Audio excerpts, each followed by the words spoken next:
Good morning, beta. Today we will continuing after our chapter International Organizations और Political Science.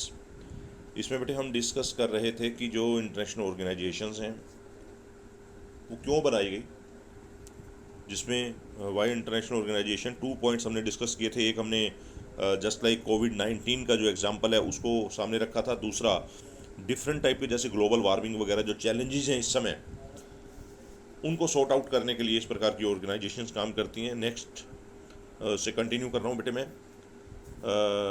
N international organisation can help produce information and ideas about how to cooperate. देखो बेटे, जब तक world के different country आपस में cooperate करके नहीं चलेंगे तब तक वर्ल्ड लेवल पर लोगों के ह्यूमन राइट्स सिक्योर नहीं रह सकते हैं. लोगों को डिफरेंट टाइप की डिजीज़ हैं उनसे छुटकारा नहीं मिल सकता है. लोगों का लिविंग स्टैंडर्ड इंक्रीज़ नहीं हो सकता है. लोगों की सिक्योरिटी सिक्योर नहीं रह सकती है. लाइफ सिक्योर नहीं रह सकती है. तो बहुत सारे चैलेंजेज हैं. उनकी जॉब अपॉर्चुनिटी जो है वो लिमिटेड रहेंगी अगर लोग कोऑपरेट नहीं करेंगे. तो किस एंगल से, कौन कौन से तरीक़ों से जो है वो कोऑपरेशन जो है इंक्रीज़ की जा सकती है. It can provide mechanism, rules and a bureaucracy to help members have more confidence that cost will be shared properly, that the benefits will be fairly divided, and that once a member joins an agreement it will honor the terms. जो भी conditions बनाई जाती हैं, ये जो UNO है इसके different departments हैं जो इसके लिए एफर्ट्स करते हैं, लोगों को सजेशंस भी देते हैं, अपनी तरफ से गाइड करते हैं और जो भी उसके बेनिफिट्स मिलते हैं, अगर एक बार कोई मेंबर बन जाता है, वो इनकी जो भी कंडीशंस हैं उसको उस पे एग्रीमेंट पे साइन करता है, तो उसे डिफरेंट टाइप के बेनिफिट्स जो यूनाइटेड नेशन की ऑर्गेनाइजेशंस की आगे एजेंसीज हैं उनका मिलता है. Evolution of United nation. The UN was founded in 1945 as a successor of League of Nations immediately after Second World War. As you know very well, मैंने आपको पहले एक्सप्लेन किया था कि जो league of nation first world war के बाद बनाया गया था ताकि आने वाली जनरेशन्स जो हैं वो इस प्रकार का जो भी एक एविडेंस हुआ है जिससे लोगों को बहुत ज़्यादा नुकसान हुआ है, इस प्रकार का जो विभीषिका है उसे ना झेलना पड़े. तो लेकिन लीग ऑफ नेशन जो है वो पूरी तरह से सक्सेसफुल नहीं हो पाई और वर्ल्ड को सेकेंड वर्ल्ड वार को फेस करना पड़ा. तो after the second world war immediately जो है उस समय के जो पॉलिटिकल लीडर्स थे उन्होंने नेगोशिएशंस की और यूनाइटेड नेशन ऑर्गेनाइजेशन जो है उसका गठन किया. 24 अक्टूबर 1945. 1 मार्क्स क्वेश्चन है बेटे. 51 nation signed the United nation charter. It's other 1 marks question. जो प्रारंभिक सदस्य थे, स्टार्टिंग में यूएनओ के जो मेंबर्स थे वो 51 थे. ध्यान रखना जरा, 51 members at the time of starting United Nation Organisation. And one other question इसमें नहीं है, मैं आपको बता रहा हूँ. India is a starting member of United Nation Organisation. जब यूनाइटेड नेशन बना था इंडिया उसका सदस्य था और तब से लेकर आज तक इंडिया इसका कंटिन्यूसली सदस्य बना हुआ है. The United Nation objective is to prevent international conflict and to facilitate cooperation among states. क्यों बनाया गया यूनाइटेड नेशंस? जैसे लीग ऑफ नेशन बनाया गया था, मैंने आपसे ऑलरेडी डिस्कस किया था कि यूनाइटेड नेशंस के जो ऑब्जेक्टिव्स हैं उसमें सबसे बड़ा ऑब्जेक्टिव यही है कि इंटरनेशनल लेवल पर जो कॉन्फ्लिक्ट हैं, जो संघर्ष हैं, जिसमें डिस्प्यूट हैं, उनको सॉर्ट आउट किया जाए और जो डिफरेंट कंट्रीज़ हैं उनके सामने एक ऐसा इन्वायरमेंट दिया जाए कि वो सभी स्टेट्स एक दूसरे को कोऑपरेट करें और मिलकर अपने सिटीजन्स जो हैं उनकी डेवलपमेंट के लिए काम करें. The next evolution of United Nation is continuing. It was founded with the hope that it would act to stop the conflicts between states escalating into war, and if war broke out, to limit the extent of hospitalities. Means सबसे पहला effort तो यही है कि सभी मिलकर काम करें, जो कॉन्फ्लिक्ट्स हैं उन्हें रोका जाए, दूर किया जाए. लेकिन इन केस अगर इस प्रकार की जो कंडीशंस पैदा होती है कि किसी कारण से युद्ध नहीं रोका जाता है, तो मिनिमम नुकसान हो, इस प्रकार का उसमें एफर्ट किए जाएं। The United Nation word intending to bring countries together to improve the prospectus of social and economic development all over the world. Already discussions हो चुके हैं, लेकिन एक आपके लिए थोड़ा डिफरेंट वे में इसे मैनेज किया गया मैं, जिसमें कहा गया कि यूनाइटेड नेशन जो है वो सभी कंट्री को साथ लेकर चलता है, और उसका जो एम है, ऑब्जेक्टिव है कि हमारी जो वर्ल्ड के डिफरेंट कंट्रीज़ का जो सिटीजन्स हैं उनका जो सोशल लाइफ है, इकोनॉमिकल लाइफ है, सब मिलकर उसकी डेवलपमेंट के लिए काम करें। लोगों का लाइफस्टाइल जो है, लोगों का लिविंग स्टैंडर्ड जो है वो इंक्रीज़ हो, लोगों की सोशल लाइफ, जिसमें हम कई बार कहते हैं कि लोगों से डिस्क्रिमिनेशन होता है on the behalf of caste, on the behalf of religion, ये ना हो। हमारे फंडामेंटल राइट्स, हमारे ह्यूमन राइट्स वर्ल्ड के किसी भी कोने में अगर हम रहते हो वो सिक्योर रहें। 1945 अक्टूबर 30 India joins the United nation. India ने 1945 अक्टूबर में ही यूनाइटेड नेशन को ज्वाइन किया था। Present status of United nation, इसमें थोड़ा अमेंड करूंगा बेटे मैं। इन 2006 the United nation had 192 member states. ठीक है, इसके अब आगे जो पार्ट हैं, ऑर्गन्स हैं, वो हम आपको एक्सप्लेन कर रहे हैं। इस समय वैसे 193 मेंबर्स हैं बेटे इसके। नंबर 1 जनरल असेंबली और नंबर 2 सिक्योरिटी काउंसिल। दोनों बहुत इंपॉर्टेंट हैं। जब जनरल असेंबली की बात करते हैं, जिसे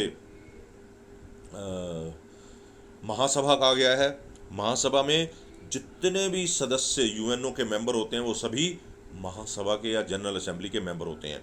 और इसका एक बहुत बड़ा फीचर है कि इसमें सभी स्टेट्स जो हैं वो इक्वल माने गए हैं। अर्थात जैसे हम इंडिया की बात करते हैं, वोटिंग होती है तो हर पर्सन का वोट सेम होता है, चाहे वो गरीब है, चाहे वो अमीर है, चाहे वो किसी भी रिलीजन से, किसी भी कास्ट से, किसी भी एरिया से बिलोंग करता हो, तो उसमें कोई डिफरेंस नहीं किया गया है। तो सेम जनरल असेंबली में चाहे वो छोटा कंट्री है चाहे बड़ा कंट्री है, सभी को एक ही वोट दिया गया है और वोट की वैल्यू इक्वल रखी गई है। Security Council, it's very important part of the United Nation organisation.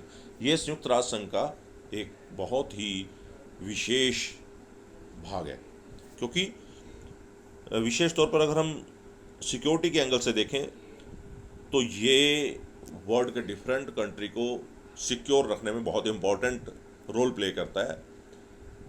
एक प्रकार से किसी की डिक्टेटरशिप ना हो, किसी की दादागिरी ना हो, इसके लिए एफर्ट करता है। मैं ये तो नहीं कहूँगा कि 100% सक्सेसफुल रहा है, लेकिन फिर भी present status of United Nations security council. ठीक है बेटे, ऑलरेडी मैं डिस्कस कर चुका हूँ आपसे कि इसके टोटल 15 मेंबर्स जो हैं जिसमें से 5 परमानेंट मेंबर हैं और 10 टेम्परेरी मेंबर हैं। जो 5 परमानेंट मेंबर हैं उनमें United states, Russia, United kingdom means England, France and China, ये परमानेंट मेंबर हैं जिन्हें स्पेशल राइट्स दिया गया वीटो पावर। अब वीटो पावर अभी बताता हूँ आपको। जो नॉन परमानेंट मेंबर्स हैं, 10 मेंबर हैं, after 2 years, after every 2 years एक इलेक्शन होता है और ये 10 नए सदस्य चुने जाते हैं। भारत इसका टेम्परेरी मेंबर कई बार रहा है।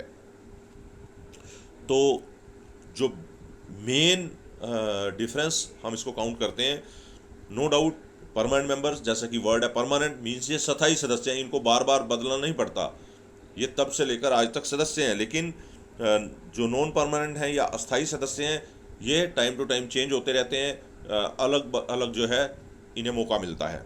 लेकिन परमानेंट मेंबर परमानेंट मेंबर्स हैं जिन्हें एक वीटो पावर दिया गया, जो कि टेम्परेरी मेंबर के पास नहीं है। ये वीटो पावर क्या है?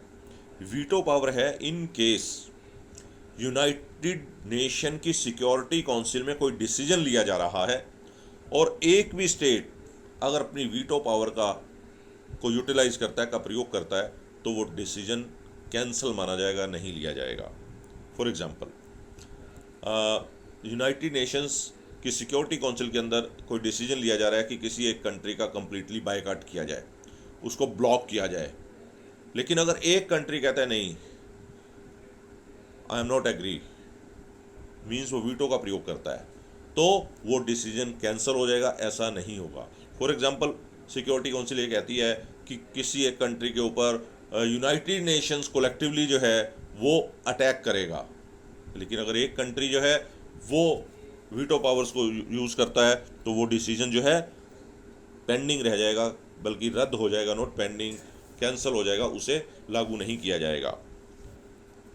इसमें एक दो और चीज़ें भी हैं, वो भी बता देता हूँ आपको कि इन केस अगर कोई पर्सन अपनी वीटो पावर को यूज़ नहीं करता है लेकिन वोटिंग में भी पार्टिसिपेट नहीं करता है, मींस 5 मेंबर हैं, फॉर एग्जांपल चाइना किसी मामले में चुप रहता है, वो वीटो पावर को यूज़ नहीं करता है, तो वो प्रपोजल पास हो जाएगा क्योंकि उसने वीटो पावर को यूज़ नहीं किया है। द नेक्स्ट डिफरेंट एजेंसी जो हैं उसके बारे में बात कर रहा हूँ। ये यूनाइटेड नेशन की एजेंसीज हैं। इस बार स्पेशल जो है कुछ इंक्लूड किया गया है आपकी बुक में, तो उसको ध्यान रखना। ये देखिए, ये सबसे पहले है ILO, International Labour Organisation. The International Labour Organisation formulates policies and progress to improve working condition and employment opportunity and defines international labor standard as guidelines for government। तो इसके लिए इंटरनेशनल लेबर ऑर्गेनाइजेशन जो है इसके लिए काम करती है कि जो डिफरेंट कंट्रीज़ के अंदर वर्कर्स काम कर रहे हैं, लेबर क्लास के लोग काम कर रहे हैं, उनके लिए एक प्रॉपर इन्वायरमेंट हो, उनकी जॉब अपॉर्चुनिटी इंक्रीज हो और उन्हें डिफरेंट टाइप के जो भी प्रॉपर बेनिफिट्स हैं वो मिल सकें। Then next, the World Health Organisation WHO जिसे कहा गया है, WHO coordinates programs aimed at solving health problems and the attainment by all people of the highest possible level of health. It works in areas such as immunization, health education and the provision of essential drugs। आप देख रहे हैं इस समय world में कोविड-19 जो एक बहुत बड़ा चैलेंज बना हुआ है वर्ल्ड के डिफरेंट कंट्रीज़ के लिए, पूरी ह्यूमैनिटी के लिए, तो वर्ल्ड हेल्थ ऑर्गेनाइजेशन जो है उसमें बहुत बड़ा इंपॉर्टेंट रोल प्ले कर रहा है। उसकी तरफ से कंट्रीज़ को गाइड किया जा रहा है टाइम टू टाइम। जैसे हम कह रहे हैं कि जो वायरस है वो अपने आप को चेंज कर रहा है, ये कौन बता रहा है? ये या तो साइंटिस्ट बता रहे हैं या WHO जो है, वर्ल्ड हेल्थ ऑर्गेनाइजेशन जो है, ये डिफरेंट कंट्रीज़ को बता रहा है कौन कौन से सिम्टम हो सकते हैं। ये हमारे या डॉक्टर्स, साइंटिस्ट या WHO जो है ये गाइड कर रहा है, क्योंकि मे बी क्या होता है एक कंट्री के अंदर किसी और प्रकार के सिम्टम आ रहे हैं, किसी दूसरे कंट्री में किसी और प्रकार के सिम्टम आ रहे हैं, तो WHO कोऑर्डिनेट करता है और लोगों की हेल्थ को इम्प्रूव करने के लिए पॉलिसीज बनाता है।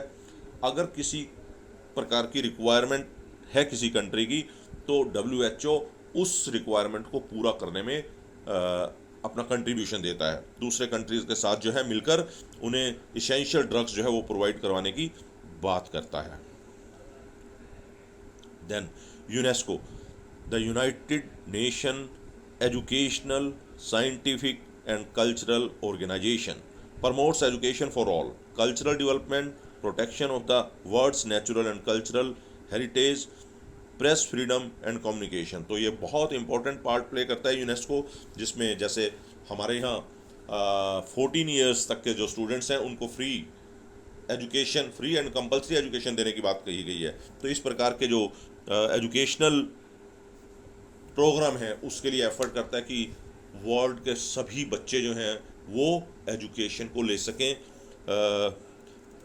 तो इसी के साथ लोगों की कल्चरल डेवलपमेंट हो सके, जो भी हमारी कल्चरल हेरिटेज हैं, हमारी विरासतें, हमारी लेगेसीज हैं, वो सिक्योर रहें, ऐसा ना हो कि टाइम के साथ वो समाप्त हो जाएं। हमारे मीडिया के लिए काम करता है कि जो प्रेस है उसकी फ्रीडम जो है वो टॉप मोस्ट है, क्योंकि ये it's a fourth pillar of the democracy and communication. Different type जो हैं, लोगों को जब तक कम्युनिकेशन नहीं होगा, वो अपने आइडियाज शेयर नहीं करेंगे, तब तक ना तो हमें उनकी प्रॉब्लम्स पता लग सकते हैं और ना ही हम अगर उनके पास कुछ एक्स्ट्रा है उसका बेनिफिट उठा सकते हैं। Then the Food and Agriculture Organisation of the United Nation FAO works to raise levels of nutrition and standards of living to improve agricultural productivity and food security and to better the condition of rural populations. हम देखते हैं, अगर India का example लें तो आज भी maximum population जो है वो विलेजेस के अंदर रहती है, और उनके जो एम्प्लॉयमेंट हैं वो भी कहीं ना कहीं एग्रीकल्चर से जुड़े हुए हैं। तो ये जो FAO है, फूड एंड एग्रीकल्चर ऑर्गेनाइजेशन है, इसका बेसिकली जो फंक्शन है, एक तो लोगों को जो है कंपैरेटिवली अच्छी क्वालिटी का फूड अवेलेबल हो, ऐसा ना हो कि डिफरेंट टाइप के जो डिजीज़ हैं वो लोगों को घेर लें। अर्थात जिस प्रकार की रिक्वायरमेंट्स, जिस प्रकार के हम कह सकते हैं फूड्स के अंदर जो मिनरल्स वगैरह होते हैं, प्रोटीन्स वगैरह होते हैं, बी कम्प्लेक्स होते हैं, वो सब हमें मिले, ऐसा जो न्यूट्रिशंस वाला भोजन जो है वो सबको मिले, उनका लिविंग स्टैंडर्ड इम्प्रूव हो, लोगों की फूड सिक्योरिटी हो। ऐसा ना हो कि आप हैरान होंगे सुन के, क्योंकि आप शायद उतना न्यूज़पेपर भी नहीं रीड करते हैं, न्यूज़ भी वॉच नहीं करते हैं। हमारे इंडिया में, बाकी की तो बात ही छोड़ दीजिए, इंडिया में कुछ ऐसे इलाके हैं जहाँ कई बार देखा गया है, जो बात आपको बता रहा हूँ बड़ी अजीब सी लगती है, कि